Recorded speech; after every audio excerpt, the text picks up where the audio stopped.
Hello and welcome to SaltWire today for Friday, October 14th.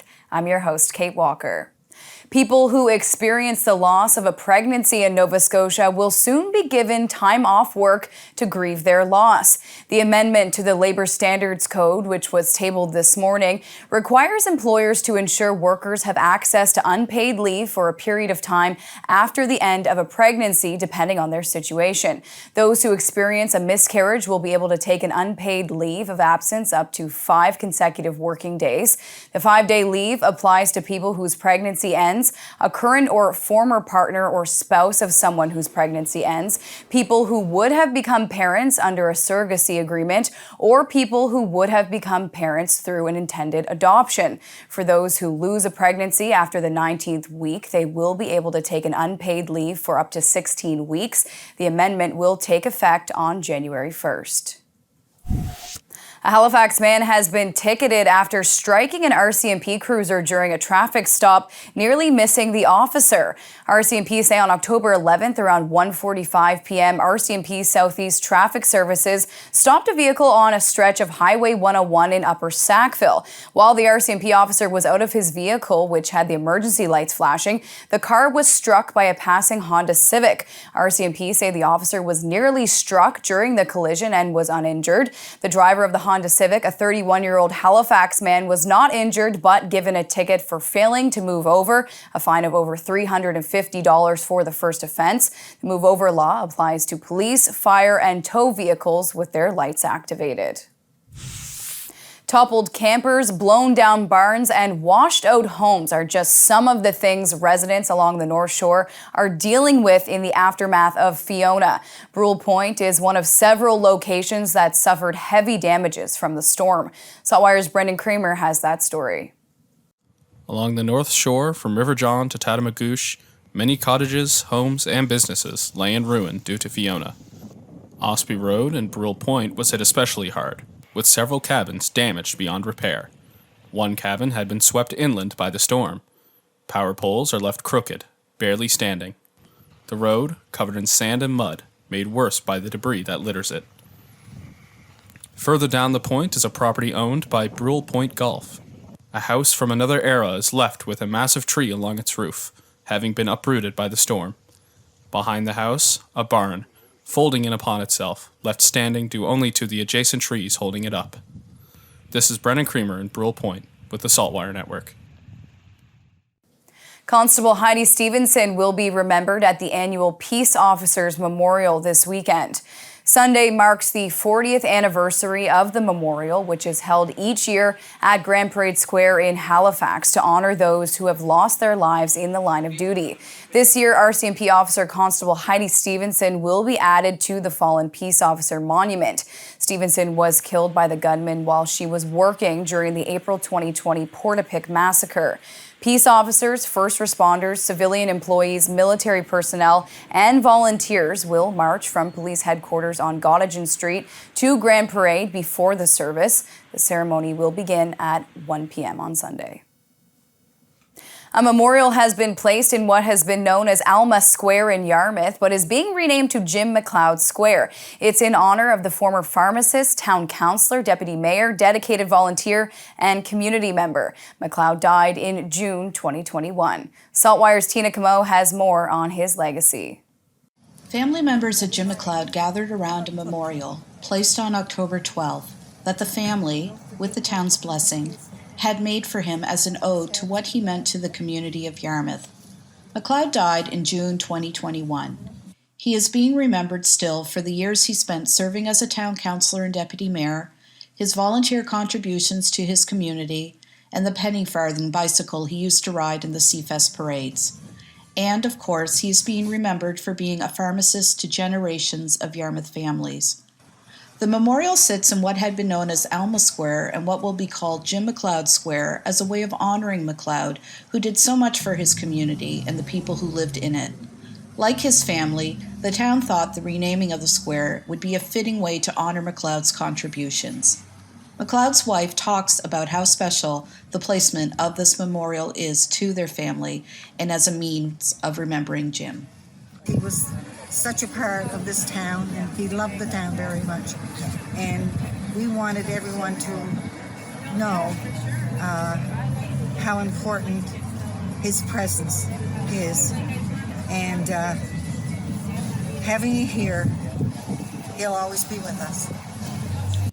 The town of Yarmouth says an event will be planned to officially rename the square Jim McLeod Square. It will be a public event as the town knows how much everyone loved and respected Jim.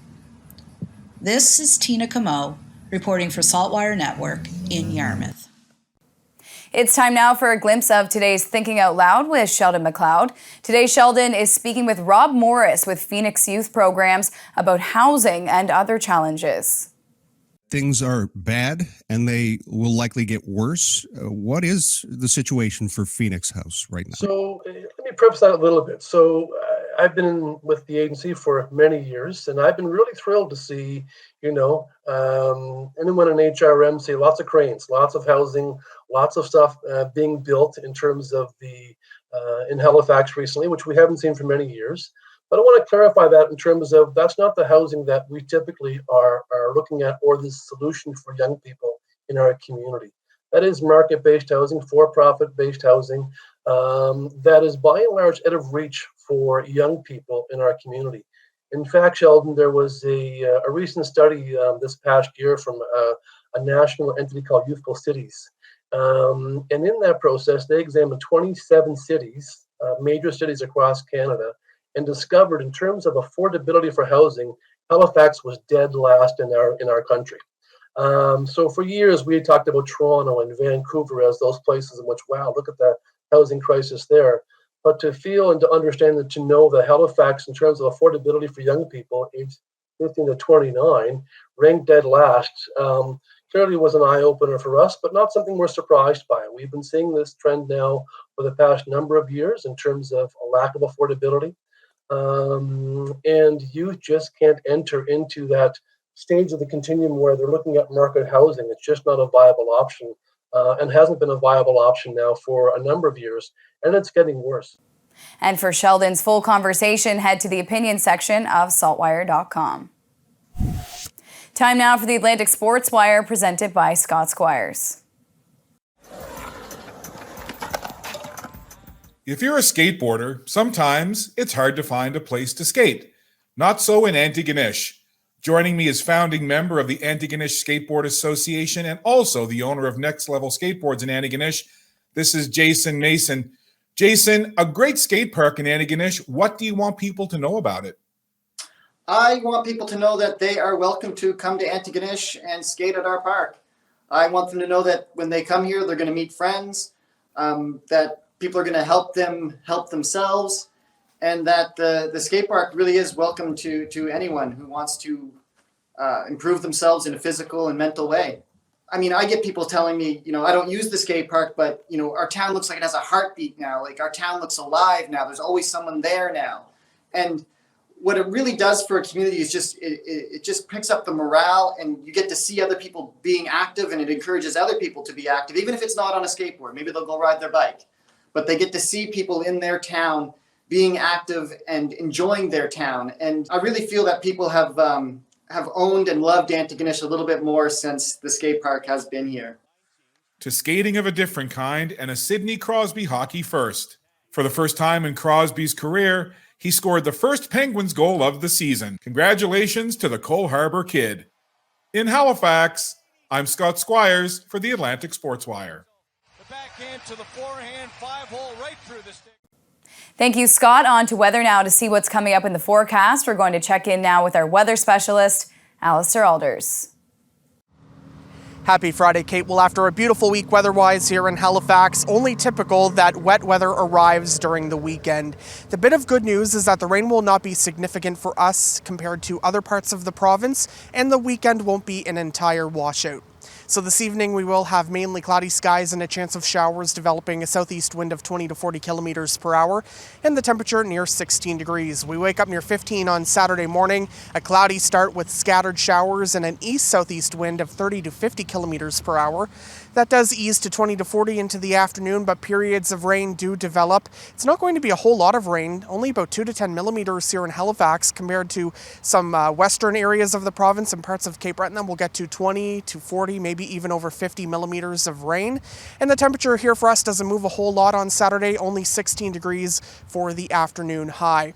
And then on Sunday, it's a cloudy start with a few lingering showers, but then we clear to a mix of sun and cloud as the day goes on, so not looking too bad overall.